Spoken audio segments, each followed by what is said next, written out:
Welcome again to another rendition of Welcome to Fatherhood Interviews. My name is Sir Royce Brialis, and I'm with my prestigious co-host, Dr. Raheem Young. How is it going, my brother? I'm doing well, man. How things on your end? Man, no complaints over here, man. Just got a babysitter for the night, so Well, that's good. thumbs up on my side. I'm also pleased to announce we have a special guest, Jess Tiffany. How's it going, brother? Doing great. Just glad to be here. Yes, sir. Yes, sir. So tell us a little bit more about yourself. What do you do for a living and for a purpose, and also how many kids you got and what are their ages? Yeah, absolutely. I run a digital marketing agency, but we specialize in basically building positioning, preeminence, and influence, and basically teaching people how to, get on shows, be listed in articles, getting quoted in articles, different things like that, transferring that over into LinkedIn and optimizing your LinkedIn profile, teaching you outreach and how to actually build a business and bring in income. So that's kind of how we roll. And I have 4 kids, 15, 12, 10, and 8, 3 girls, 1 boy.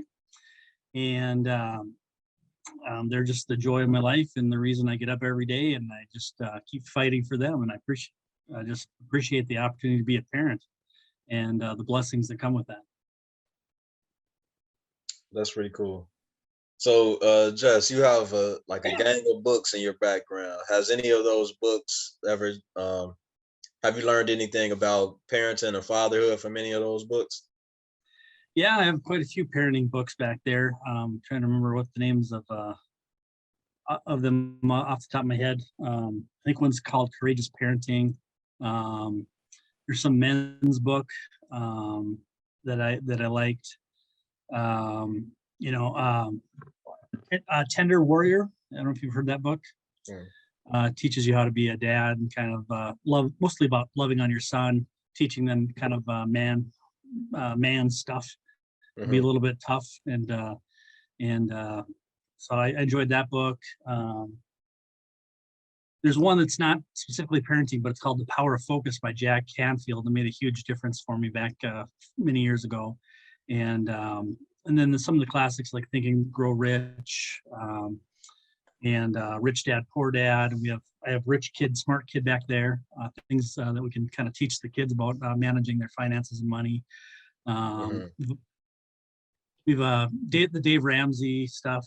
We like that as far as personal debt, make sure we keep our debt low and invest versus spend and stay below our means, stuff like that. So the Total Money Makeover, you got that? Yes, I have that one, and we have the whole Financial Peace University program too. So. Oh, that's cool. Yeah. So out of all those books, which one means the most to you? Or has made the most impact on you? Well, honestly, for me, it's the Bible. I have a few copies, so different translations for study and different things like that. For me, that's the most impactful is how to live a life honoring God and how to raise my children to have that same respect for authority and whatnot as well. Sir Royce asked that question. I thought he was going to say, which one of your kids mean the most to you? It's a tie. That's all of them. Yeah, that's right. No, that's good stuff. I'm just messing with you though. So Jess, you have a unique name. Your name is Jess Tiffany. Is that your real name, or is that yes, it's my mother's fault. I tell people, yeah. I grew up as the guy with 2 girl names, so I got teased a little bit as a child with that name, but it just made me tougher. That's all right. I can handle it. So. Can you talk about your upbringing a little bit? Like, what was it like growing up with your family and with your dad in particular? Yeah. So we grew up in my dad was Air Force. He was born in California, moved all over because his parents were in the Air Force, and then he was in the Air Force. He met my mom in Minot, North Dakota, where he was stationed. A little town about maybe 25, 30,000 at the time. I think it's maybe 40, 50,000 now or something. But but we grew up there. Basically, it was it was a dangerous time. I mean, we you walked out the house at noon and came back before sundown, and mom didn't care where you were all day. You just went and did whatever you wanted and rode your bike. And we played on those dangerous Ferris or those merry-go-rounds that had metal, and you hit your head on it, and all those things that they don't allow you to do anymore. But somehow we survived. So that was a little. Oh, you asked about my dad too. My dad was kind of entrepreneurial. He also was a teacher at the local university, teaching photography classes, and so he ended up being home more. My mom actually was a nurse, and she worked a lot, and kind of worked overnights, and then would sleep during the day. And the trick for the kids was we'd go ask mom, because she'd be half asleep and she'd say yes to anything we asked. So if we wanted ice cream or whatever, we just asked mom. So that's kind of what we did. Hey mom, can I go to the neighbor's house for a couple hours? And she's half asleep. She'd say yes, and then she'd wake up, panic, not knowing where we were. So it was an exciting time. Was your dad hard on you all? Like, I know you said he was in the military. How was that? Yeah, he was. Like, he retired or got out, I should say, when I was pretty young. But I remember we had to do hospital corners on the bed, and things had to be straight and crisp, and so he was a little bit hard. But as he got older, he got less and less with each of the kids. I was the firstborn, so I was the guinea pig they practiced on, and so they were a lot more strict on me than any of the other kids. But by the time my brother was born 8 years after me, so we had 3 total, and then my sister was born 8 years after, so it was like we had it was almost like my parents had one kid at a time, basically. And but I was definitely the guinea pig, and was grounded a lot more than they ever were their entire life. So. So what was that like? How'd you feel about your younger siblings getting different treatment than you received? Well, I was a little jealous probably at the time, but I was by the time I was 8 or something, and he was just a baby, so I didn't realize it till I was, maybe 16 or 18 that they got a lot better deal than I did. But we had a lot of fun though. We still, we were pretty close. Once everybody was born and everything, I was kind of like the second dad, and got to, help with cleaning up after the kids and the mess they made and everything. But I just dealt with it, and that's the way it went. So, like, do you use those skills that you developed as a kid and with your own kids now, with your own children now? Well, I pick the good and leave out the other stuff, I guess. Okay. I'm definitely not as strict as my dad was. But a few things. My dad always told me he loved me. I was blessed in that way. My mom, same thing. They're loving parents, and they cared for us, and maybe they couldn't do everything they wanted for us, or different things, where I suppose we were lower middle class, or maybe regular. I don't know where we were. I didn't really pay attention at that age where we were. I knew we had popsicles in the freezer and fun to be had, and that's kind of how I grew up. And we just went and played with friends, and then when I got older, of course, I had to babysit on the weekends. I didn't like that. So, but other than that, it was, they encouraged me to go to church, get educated, go to school, get good grades, do all that stuff that most parents try to impose on their kids. And so they did good there. And we had struggles, and then my parents did eventually get divorced when I was older, unfortunately. But I was already out of the house just to turn 18, so it kind of didn't affect me as much as it did my younger brother and sister, and they really struggled with that. And some, they're still not as close to my folks as I'd like them to be, or to I should say my dad, and specifically, and so there's ups and downs in life, and that was a down time for us. It was when the family kind of broke up a little bit there, and I've internalized that and learned from that, and make sure I'm not doing some of the things, the arguing and the fighting and the stuff that they did towards the end there. and make sure I'm more attentive to what's going on in the house and things like that. So, speaking to your experience as a father, like what was it like for you when you first found out that you were about to be a dad? Like, if you could think back to that moment. Oh, I was elated. I think I jumped up and down for joy. I was so excited. So we'd been married about 11 months, I think, when I found out. Um, and Yeah, it was the most exciting thing ever. And then that moment when the new baby arrives, it's just unbelievable. Just the pride that swells up and the excitement and you know uh, the energy of the moment and everything. Of course, there's moms, of course, not enjoying it as much as I am, but she was quite relieved when it was over, and she got to hold that little baby for the first time, and that was a life changer. And you really don't understand, how much love you have in your heart until that baby comes out, and it really expands. Seems like it expands your heart a couple times, kind of like that Grinch movie where his Yeah, heart yeah, expands. I was thinking that. It's kind of like that, that moment when you're just overpowered by joy and excitement. So I definitely a thing I enjoyed, and of course, kind of have the same experience on every kid that we have. So. What has being a dad, well, interacting with your children, taught you about yourself? Mm. Well, it taught me, that there's just more and more that I can give. When I think I'm, to my limit, there's still more there, and because that, it's like I don't know how to explain it, but that it just gives you this outstanding drive to do better for them each and every day, and to wake up and to show up and to be there. And I know not every dad seems to have that situation, but for me, um, I just the thought of not being with them, on a regular basis and things just kind of freaks me out, and I would not wish that. I wouldn't want to go back. Once I've had that first one and then the second, third, and fourth, just can't imagine the world without them.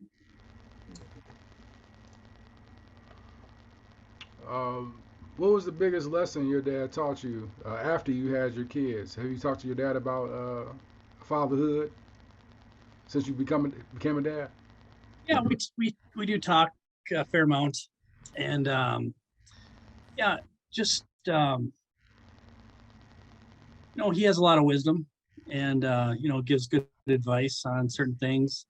um, you know, um, and, and I pretty much do, all the stuff he would say anyway. It's like, make sure you love on your kids, make sure you spend time with them. Love is kind of, to the kids, time is love. How much time are you spending actively, when you're at home, are you engaged with them? It's easy to get wrapped up in our phones and our gadgets and whatnot. But at the end of the day, can you come home and show up for them and contribute to them? So. Can you talk about your career as a marketer? Like, how did you get into that field? Yeah, absolutely. So I kind of I've always been entrepreneurial. I actually when I was about 8 years old, I conned the church pastor's wife into letting me carry around an Avon bag and smile at grandmas, and they'd give me money. So, but I got a kind of a taste for some money there, and then I ended up, I don't know, I just always been selling stuff or doing some sort of side hustle. I did some network marketing. I did car sales. I sold, did recruiting, kind of all kinds of different stuff. And then I did a little stint in IT. For some reason, I ended up getting into IT for a while because I like computers too. But then I jumped back in at 3M company. I was on a contract to run their education department. So we'd run around. 3M up here in Minneapolis has a massive campus with like 15 buildings or something. And so they teach like polymeric nanofibers, and then you go over teach adhesives, and then marketing, and then business acumen, and then some weird science that nobody's ever heard of. And my job was to facilitate all those classrooms. So I didn't actually teach it. I just kind of started the thing. 3M has their own TV station in-house and everything. So it's a big deal. And then my job was to film it and then distribute it to India and China and some of their other big outlets. And so that was I kind of enjoyed that kind of education piece. And then later on, I found this company that had education courses. So I basically did the same job I was doing for them for myself, but doing marketing courses online. And then I kind of realized some people couldn't figure it out even after we did it. They call, they asked me, well, how do you do it? Or my campaigns aren't working, or, whatever. So then I ended up kind of doing it for free for a while. And I'm like, this is not working. So then we ended up spinning off an agency, and that kind of, that kind of led to the LinkedIn thing too, because I wanted more teachers for that platform. And I tried tweeting at them and sending, trying to connect to their personal Facebook, and they wouldn't connect. And anyway, I found LinkedIn. It was like the whole world opened to me. I could send messages to anybody. I've sent messages to Oprah. I've sent messages to John Maxwell. They didn't answer me, but I was able to send them a message. Right. But some of them did. I got the chance to meet. He actually reached out to me, a New York Times 5 times best-selling author, invited me to a whiskey tasting event a couple hours from where I live. So I don't drink, but I went and hung out with him, for 4 or 5 hours, whatever it was. But just crazy opportunities have happened through business and through LinkedIn, especially for me. So.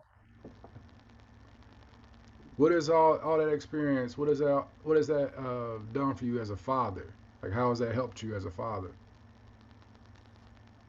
Well, I think a little bit on communication skills, as far as making sure I have empathy, and because when you're working in the public eye, you're working with all different people from everywhere, and there's so many wonderful people out there in the world, and it really LinkedIn really kind of helped me with that. It's just seeing there's people that I would have never been able to associate with in my life that are just amazing, wonderful people. And then I try to, translate that to my kids, and one of my biggest kind of excitement things for me is my daughter, when she was, I want to say she's 15 now, but I think she was like 12 or 13. She got to go to Jamaica and serve in an orphanage for like a week or two. And now as a parent, I was like, wow, that's awesome. Because here, she got some of that from me, some from her mom, and this heart to serve people. And to me, that's just, if you can pass that on to your kids, to have a servant's heart, to anybody, no matter where they come from, no matter what, and just serve those, serve people, wherever, meet them at their own needs, type thing. I don't know. To me, that's kind of like that's an ultimate testimony of some good things happening. Cool. You said she was 15? She is 15 now, yeah. Oh, when did she I think she was 12 when she went to Jamaica. I mean, she went with with grandma. Grandma went with her to serve with her, and then some of my church also. So. Okay, that's cool. That's a great experience. It's called Robin's Nest in Jamaica. It's an orphanage for kids that don't have folks. Okay. So, I guess my question is similar to the one that Sir Royce asked. So, like, how has your ability to communicate with people and the marketing aspect, how has that helped you as a husband? I have to sell myself to my wife all the time. And I have to, and I need to make sure I'm treating her with respect. It's different when you're with your wife. It's easy to be short-tempered. I don't know why it is, but it's easier to be short-tempered. Like, I would never raise my voice at some stranger I met at Walmart, probably, unless they really had a reason to get mad at. But for my wife, it's because you're so intimate. It's easier to kind of go, well, why did you think that? So you really have to kind of bite your tongue a little bit and just be a little bit more, pause. It's a big thing. If you can pause for a second, take a breath, and then say whatever you think you needed to say, by the time you take that breath, usually you realize what you were going to say wasn't the right thing, and you need to adjust to be more compassionate. So kind of that, that empathy piece, I guess, maybe is probably the best way to say it. Because when you're dealing with customers and things, you need to, think about their needs first. And when you're at home, you need to do the same. Think about how you can serve your wife the best. Can you, if she's struggling with the day, can you go wash some dishes for her? Can you go do some laundry to help her out? Or can you, we homeschool. So me taking the time to read, one of the books we read all the time is called Kingdom Tales, but it's a kind of a illustrated teaching good morals and things like that. And if I take the initiative and go read 2 or 3 chapters of that book, so she doesn't have to, it really takes a burden off her, and then that hopefully translates into love and then respect in the relationship. That's cool. Now I know what you mean, like when you were saying that, like you quick to, it's like that irritation is always there for some reason. Why do you think that is? Because I don't know, but I understand. I know exactly what you're talking about. They say, the books would tell me that it's familiarity brings contempt. But and I don't know if there's a better way to say it, but it is. It's just you're always together. So if she said something 3 weeks ago and it pops in your head, at the same time she's kind of saying the same thing, like you didn't take care of something, then you didn't take out the trash again or whatever it is. Sometimes it's like, oh, you're about ready to explode. But if you can refocus that, take that deep breath, and then go from there. So can you speak to your kids? So like you have 3 daughters and you have a son. So are there any differences in how you treat your son versus how you treat your daughters? Not supposed to be, but yes. Overall they're similar. I have to admit I'm probably a little bit harder on my boy. Maybe because it's kind of like a reflection of he's kind of a mini me from back when I was that age, I suppose. And a little bit, he's a little mischievous sometimes, and so I'm a little harder sometimes on him. But he knows I love him, and we do some special things. Like for him, he likes to go fishing with me, so we go fishing together, spend time together that way. We'll go out and do yard work together, things like that. Whereas the girls, I taught them how, but I don't really make them do it, if that makes sense. But the girls, I take them out on to a sweetheart dance usually every year, and do something together with them and things like that.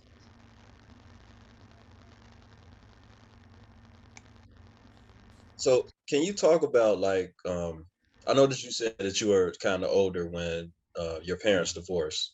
Yeah. Can you talk about that experience, or like some of the things that, some of the feelings that you were experiencing at that time?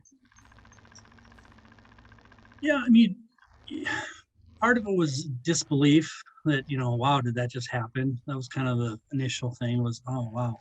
I was hoping they could fix it, But, it's not like, at the same time, I knew it wasn't perfect. There was issues. I knew,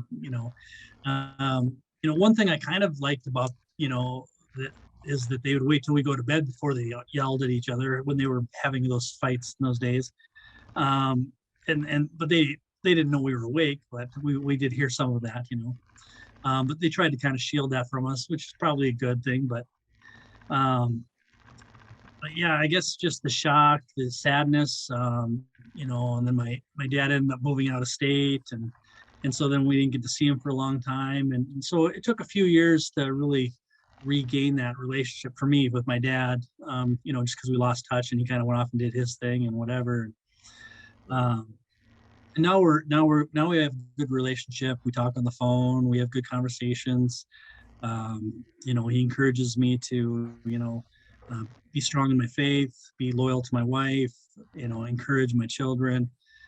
So he's a big influence in, not repeating some of the mistakes he made. And, he warned me about certain things, that, getting bored in the relationship, different things like that can lead to other problems down the road. And, Um, and so yeah, so I learned a lot from my dad in that situation. My mom, she kind of always was the rock, kind of she had the steady, nursing career and was always kind of, she wasn't at home as much, but she always had, the made sure she had the bread coming home to feed the family and everything, more so than my dad did.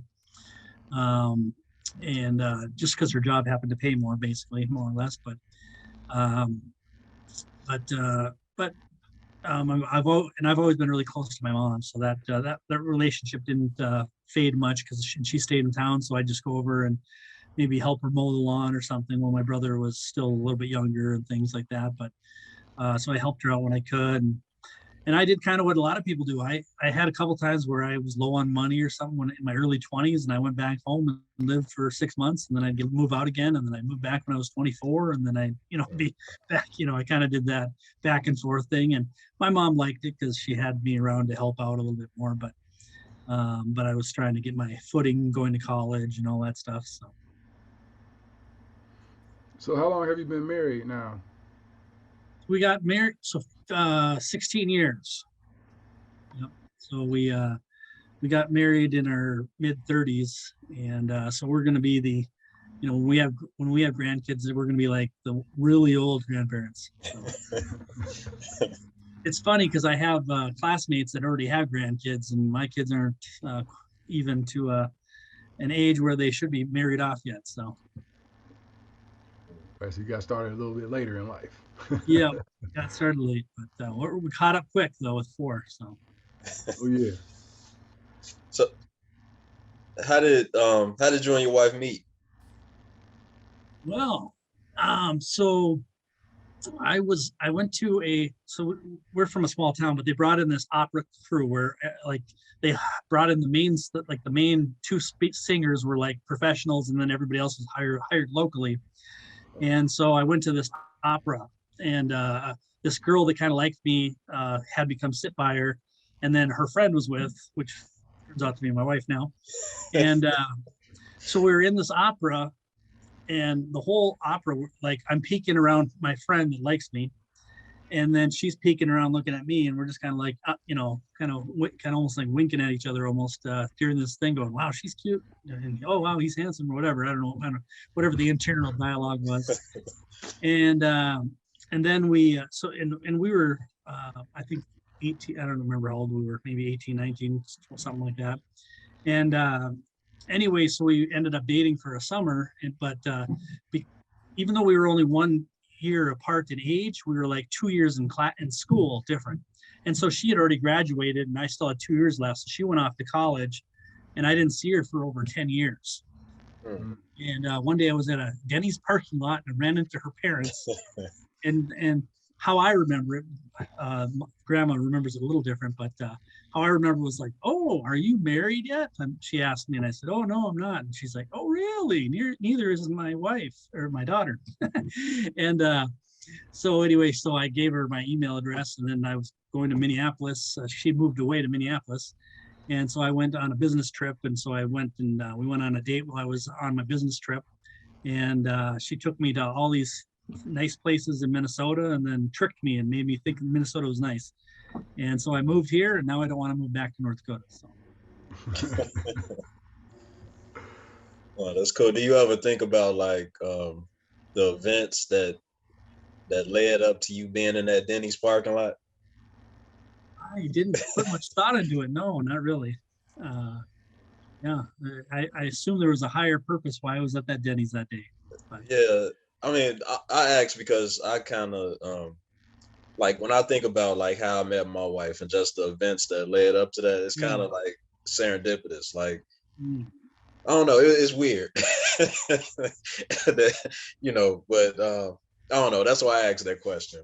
Oh no, yeah, and after that date, I gave her, I gave her kind of like a side hug, a polite, I read this book called Hedges, and it says you're supposed to side hug, so you don't, you're not, being, trying to hit on people or whatever. Oh So yeah. so I left. She thought, oh wow, he doesn't like me because I gave her a side hug, and she thought that meant I didn't like her. So anyway, but yeah, then we kept talking, and then eventually I moved to Minneapolis in with a guy that was also moving to Minneapolis at the time that I happened to know, and so we went and actually stayed at a church. Like this church had like this like almost like a halfway house for people moving into the city that were from out of town. So I lived there for a little bit, and then we ended up getting a house. And then about a year later, my wife and I got married, and then we moved in together, and the rest is history. That's awesome. Your oldest is 15, your youngest is 8, right? Yes. So would your oldest have something to say about you as a father when you first became a father, like you had with your father? Probably. What changed, like from the last kid to the first kid? Like, Oh, how has your style changed, or has it changed? yeah. That's a good point. Yeah, I am just like my dad in the way that I'm not as strict with my littlest one Yeah. as I was with the older ones. That is true. Yeah. I absolutely, the littlest one, she is a little bit spoiled. I mean, not bad, but a little bit. She tends to get out of like the, like I say, clean the house or something, and it's like the oldest three end up doing most of it. And she kind of like, nah, I don't have to do that because dad doesn't do anything about it. So I have to go out of my way sometimes to say, no, you get to clean this whole section yourself, just to make sure that I'm not, babying her too much. So I've kind of become a softie, I think, even more than I was. Even more so. Yeah, I'm more of a softie now. Yeah, I'm that guy that cries at the dumb commercials. That's me. Now that's interesting. What do you cried like? Was that a joke or you were serious? Because I'm actually. If it's a sentimental commercial or something, I'm like, my kids are laughing at me. They're like, "Well, Dad, this is just a commercial. You don't have to internalize this as something of a life lesson or something." Do you cry at movies? Oh yeah, yeah. Not every movie, but yes, I do cry. What was the last movie you cried over? Oh my goodness. It's gonna sound really dumb, but Independence Day we watched again. Okay. Like that speech the president gives where he's like, "We're gonna defeat, for all humankind, we're gonna kill all the aliens," or whatever. I cried at that. I don't know. So that's just the kind of guy I am. I cried when Iron Man died, man, on the Avengers. Oh man. Not because it wasn't just me though. My son, I looked at my son. He had full cheeks. He was just going boo hooing. I'm like, you got me. That's funny. They had the music going, the violins playing, like I mean, a lot of people cried on that one. Yeah. Iron Man. That's funny. Yeah, those movies get me. I don't know. It's like that. It's like that struggle when you're overcoming those struggles in life, and that it just for some reason that touches me. And like watching these like these American Idols, the ones that like get the golden buzzer or whatever. Like I watch the YouTubes of those sometimes. That I don't know why something about that just gets me really emotional. It's like that victory, that win. I don't know. It's just something that's ingrained in me, I guess, as maybe as a kid or something. But I like the victory, and I like overcoming struggles, and I don't like the struggles when I'm in them, but that overcoming feeling is amazing. Yeah. You ever saw The Pursuit of Happiness with Will Smith? I don't remember if I saw it or not. I heard it was really good. Yeah, you will cry, man. Because it's a scene at the end where, do you know the premise of the movie? No spoilers. Don't spoil it. Oh, okay, well, him and his kid, I think, but I can't remember the picture. But yeah, it's him and his kid. They live in San Francisco. His wife leaves, so it's just him, and like he's going through all this stuff. He ended up because he's trying to get a job as a. Oh, that's right. I must have saw a preview or something. I can't remember that. Yeah, he's dang, what is he trying to do? Was it like a stockbroker? Yeah, Oh, yeah, yeah. exactly. Yep. So They wouldn't hire him because he was too like raggedy or something at the beginning or something, wasn't it? oh no, it's an internship. So he's in the internship, and they choose one person at the end of the internship to get the job. Oh, wow. So I'm not gonna tell you anymore, but check Yeah. it out, I'll man, have to go when you watch get it. a I'll check chance. it out. But at the I end, it's like a Will tear Smith jerker. movies too, so. Hey, Dr. Young, did you cry at that point, man? At the end? No, I didn't, but I almost. Some guy. It's only 3 movies that I've cried over, and I'm not gonna tell you all right Why, man? Come on. We're all sharing here, man. Come on. Well, give us one of them. Can we have one Okay, of them? the first movie that made me cry was My Girl. Do y'all remember My Girl? Ah, yeah. When he died, when my Yeah, boy when died, yeah. the Macaulay the Culkin. bees, yeah, Yeah. that made me cry. Ain't nothing wrong. That was a sad moment, man. That was real Yeah, it sad. was. It Yeah. was. One of the things, and it's kind of made me think of about the victory, but this is kind of a different side story. But and I think I did publish it. When my daughter was about maybe 3 or 4, we were at the zoo here in town, and all of a sudden I heard a scream, and I turned around and looked, and there's this cougar that had pushed through this fence and grabbed this kid and was pulling him back to the den. And I just I instantly just turned my daughter away so she couldn't see it, and then I just ran, sprinted, and jumped into the cougar pit. And then I don't know, thinking I was going to kick the cougar or punch it in the face or something. I don't know what I was going to do. And the dad was also there, and he jumped up from this kid and grabbed the kid, and he was there maybe I don't know, like but I was about maybe a foot or 2 from the cougar, and the kid got free. So I decided I needed to get out of there. I didn't need to stay there anymore. And so it was kind of, it was scary. And there was another cougar in there. I didn't know where that cougar was, but but it was kind of that moment you kind of realize that, wow, I'll do that for some other kid that I don't even know.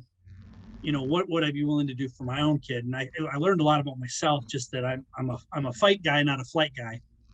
I guess as far as that goes. And that was just a really weird freak accident. The kid ended up being okay, only a couple lacerations and and things like that. And nobody had video cameras, so we couldn't put it on YouTube and go viral or nothing. But I'm just teasing. But yeah, it was scary. But it kind of, I kind of use that sometimes in my own head, like, this is easy. This struggle is easier than trying to go punch a cougar. Just kind of, I don't know, just a way for me to kind of turn that into a life lesson for myself. But that was kind of a crazy experience that I had 10 or 12 years ago, something like that. So you a real life superhero. Yeah. Well, I almost was a hero. Talk about Iron Man. This is the real Iron Man right here. It would have been better if I had some scars to prove it or something, or whatever. But yeah. I mean, but when the kid got free, I was like, I'm out of here, man. I don't need to. But I like to remember is like I'm running at this cougar and I'm going, okay, I'm gonna hit it, and I'm like trying to, it's just, it all happened like that. It's a split-second decision thing. But anyway, it was kind of a crazy day. So. Yeah, I know you say it happened like in the snap or in the instance, but in your mind it was in slow motion, right? It was really in slow motion. It's really crazy how that happened. It was just yeah, it felt like I was just inside the little cougar area for quite a while, but I really wasn't. And I somehow jumped the ledge really well. I don't know. I jumped higher than I normally could jump. It was quite interesting. So the adrenaline was pumping. Adrenaline was just man. It's kind of crazy, but anyway. So you was like the $100 million man at that slow motion jump. Yeah, exactly. Oh, that's awesome. Yeah. Which one of your kids has your entrepreneurial spirit? Can you see that right now in your kids? Oh, wow. I don't know. They all kind of have it a little bit. We have them like do craft sales and stuff, and they make their own crafts and sell their own crafts and make a little bit of money and some other stuff like that. I haven't I don't know. I haven't taught them as much business as I should. As I kind of, it's not part of their official curriculum. It's just kind of seeing what Dad does occasionally, and you know, if I design some commercials or something, I had my kids be in some little do some voiceovers for some commercials and stuff like that, so they get kind of see what I do a little bit and things like that. And I probably should involve them more than I do, um, but they do get a lot of you know, they're curious about starting their own YouTube channels, and they know Dad's kind of a quote unquote influencer on LinkedIn and things like that. So I think there'll be some more entrepreneurial tendencies showing soon, because they're starting to ask a lot more questions now. What do you know what your children want to get into when they get older, as far as like either being an entrepreneur or their career that they want to pursue? Not really, not yet. They all have unique gifts and abilities. They're very musically inclined. They love theater. We did many years of karate together. They're kind of all over the place, but they're a little bit scared of college, just because you know, it seems like it's gotten more and more political and different things like that, and it seems like you can, you know, with online education and things like that, you can actually learn sometimes better than working in some trade, or actually doing it, instead of just going to school and learning generic stuff. So so I don't know if that really answered the question, but I don't really know where their mind is. I know all my daughters are wanting to be parents at someday. I know that much, because they play with the baby dolls and dress them up, and talk about, oh, when I'm going to do this with my kids when I'm older, type stuff. So they're very much into wanting to be moms for my girls, and my boy, he just likes to do boy stuff right now. So we do scouts and camping, and he loves whittling with his knife and stuff like that. So I he likes Roblox and some of these video games too. I try to get him to play less of that, but I've tried a few times now to play with him, because my tendency is like, I don't really want to play those video games, because I actually get addicted to video games when I was a kid. So I figured if I get back into it, I'll get addicted and waste a lot of time that I could be doing something more productive. But it is good to take things that your kids are interested in and show interest in those, even if you're not interested in them. So I have realized that that's where I need to sow some seeds there. Yeah, for sure. What was your favorite game coming up? Oh, I want to call, is it Duke Nukem or something like that? Or Duke Nukem. Yeah. I mean, I'm old. That's a classic right there. Yeah. I had Pong. Like, do you remember Pong? You ever heard of Pong? Okay. Yeah. You saw it on History Channel, but yeah, I actually owned one of those. So yeah, I'm up there. So. So, how do you plan on approaching the relationship talks with your kids, like from your daughters versus your son? Yeah, that's tough. I just remember, how some of the people in my high school were, and and I don't think it's gotten better. I think it's maybe gotten even worse in a lot of ways. And so I guess honestly, I'm pretty frank with them. I'm said there's a lot of sleazeballs out there that'll tell you anything. They'll say, "Oh, I love you. You're so beautiful," this and that. And once you give in to nature, I don't know how we're going to say that, then they don't want nothing to do with you, and they'll go on to the next person. And so I'm encouraging them to make sure that they build solid relationships. It's a mutual respect for each other, and whether it's not really acceptable in our society to say this, but I teach them to be abstinent until they're married, and encourage them to take that step when they know that's their lifelong partner and they're going to be with them forever. And there's a as the song goes, put a ring on the finger, you know. Put a ring on. Was that something that you and your wife did? Nope, we were the opposite. We were bad people. Now, we with each other, we did wait until we were married with each other. But Okay. each separately, when we went off to college, we got into drinking and partying and, you know, all that junk that goes along with, you know, when you get drunk, you make stupid College life. decisions. Yep. And so we each kind of did our own thing separately. And then when we got together 10 years later, we decided to wait until we got married. So, Was that a mutual thing, or like Yeah. did you? Oh, Yeah. okay. we Cool. both decided that we wanted to wait.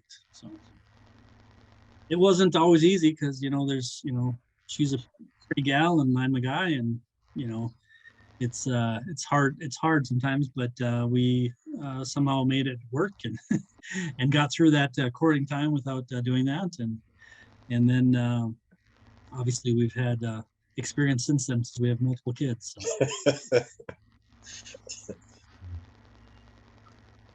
All right, now that, On my business podcasts, I don't talk about this stuff. So this is, you got me talking about all kinds of topics I would have never talked about. Oh yeah, we digging deep It's now. not public. Maybe in a small group setting or something, but Right. Now, Jess, the next question I'm gonna ask is a question I already asked you, and the question is, what does fatherhood mean to you? And you gave me a great answer. I'll read it, and I kind of want you to expound on it a little bit, if you can. You said it means everything. You are sowing into your kids all the love you can while teaching them the skills they need for the best possible future. That was definitely a great answer. So, can you yeah, elaborate a little more on that? yeah. You know, kids, they're kind of like you know, brand new clay. You know, you kind of form them, you know, and try to create the best version of themselves that you can help them craft. You know, I want to give them the opportunity to think for themselves, be their own person, but at the same time, I want to instill good quality morals into them. I happen to be a Christian, so we teach a lot of, you know, do unto others as you would do unto yourself, treat other people, you know, think of other people more highly than yourself, treat people with respect, love, honor, cherish your spouse, your husband, your wife. And those are the things we try to show in our life so we can set a good example, but also to teach our kids. And then, you know, there's life skills, you know, they need to know how to read and write and do arithmetic. And they also need to know how money works and how to spend, invest, how to, you know, provide for their family, how they can, you know, I don't know what's going to, you know, we don't know what's going to happen in the future. But you want to give them enough opportunity to really excel at a few things, but also have a general knowledge of many things, so that if something changes or they got to make a pivot in their life, that they have skills that they can use to leverage to make those pivots in life when they come. Hope that made sense. Yeah, it did. All right, so I guess my last question. So this question that Royce had told you in the beginning. What advice would you give to a young dad or a new dad about fatherhood? Oh, wow. Yeah, that's great. One thing is just enjoy the moment, because they go fast. And once, you know, I mean, it was just the other day I was holding my baby. Now she's 15, and you know, make sure you cherish each moment. Make sure you take lots of pictures. You know, don't now. You can overdo that, and you take so many pictures, you don't actually live your life. You're just taking pictures all day long.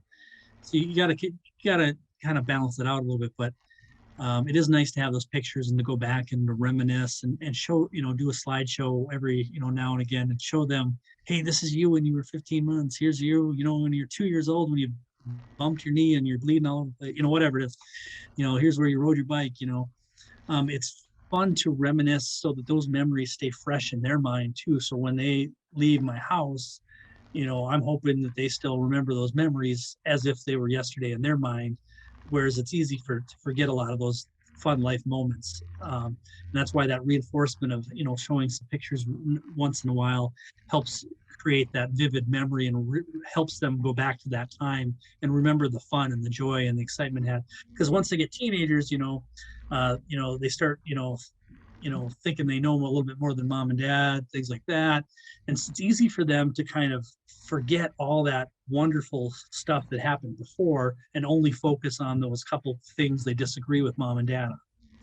And so if we can reinforce that, throughout their lives, it'll help strengthen that bond. So later on, it's, less likely that they'll, rebel as much against you. But yeah, cherish those moments. And find a mentor dad. Find somebody that's been a dad, that's been, that was a good parent. Maybe it's your own dad. Maybe it's a friend from church's dad or somebody. But get together with other men. Iron sharpens iron, as they say, and leverage their knowledge to help you become a better father faster. Because you can read a lot of books, which can help, but having that mentor, somebody that you can kind of talk to, is a big help as well. That's awesome. Great advice. Yeah. I love my kids, I have to say. So we've been declaring certain episodes Hall of Fame episodes, and I like to ask my colleague here, Dr. Raheem, can we put this one in the Hall of Fame? What you think, man? Yeah, we can. I would say that's Wow. Hall of Fame. Yeah, this is definitely a great one. Yeah. Oh, good. So if you had to pick a jersey number, Jess, what number would you be in the Hall of Fame? 7. 7? That's a Yeah. good number. Lucky number 7. Yeah, lucky number 7. Yeah. One thing is my kids know, I'm almost annoying about it. I tell them I love them so much, and I sing little songs about, hey, I love whatever. I just sing songs to them about, I might take some song from Frozen and switch the words to I love you, to my kids and different things like that. And I know it's dumb and and silly, but my kids, are almost annoyed at how much I love them, and I think that's the way to go. Yeah, because when they start having kids, they'll do the same thing to their kids, and it goes down from there. Hopefully, yeah. Like Yep. you're setting the foundation that's going to last like for a lifetime and beyond. So That's right. that's very powerful right there. Yeah, you learn a lot from your parents, whether you like it or not. So for better or for worse, you learn a lot from your parents. So I learned a lot from my parents, and there were some parts that weren't as good, and we try to correct on that. And I've also been able to, some good spiritual leaders that I've been able to, pastors and pastors' wives that I've been able to, talk to over the years for advice, and that's really helped a lot as well. Yeah, definitely, Just keep doing what you're doing, man. You're doing a great job, man. I definitely commend you, man, as a fellow dad. Definitely keep doing. You guys keep working hard, and I appreciate what you're doing here for fathers. It's great. It's a scary time sometimes when you're a new father, but with great people like yourself sowing into them and offering advice, I think that'll be a big help for a lot of people. So I appreciate what you're doing. Yeah, thank you. Yeah, I think it's a scary time for older dads too, like guys like yourselves. Like Dr. Raheem has an older daughter too, so you guys are kind of in the same battlefield, if you will. Yep. So yeah, man, definitely thanks for this, man. This has been great. So thank you, appreciate it. Dr. Young, did you have anything else? Any other questions? No questions. Just thank you. Thanks again for joining us and sharing your story with us. Thanks for having me. Appreciate it. All right, and just don't hang up. We're gonna have a little post game. All right. For myself, Sir Royce Brialis, for my colleague, Dr. Raheem Young, and also for our special guest, Jess Tiffany. Thanks for listening to Welcome to Fatherhood Interviews, and stay tuned for further announcements.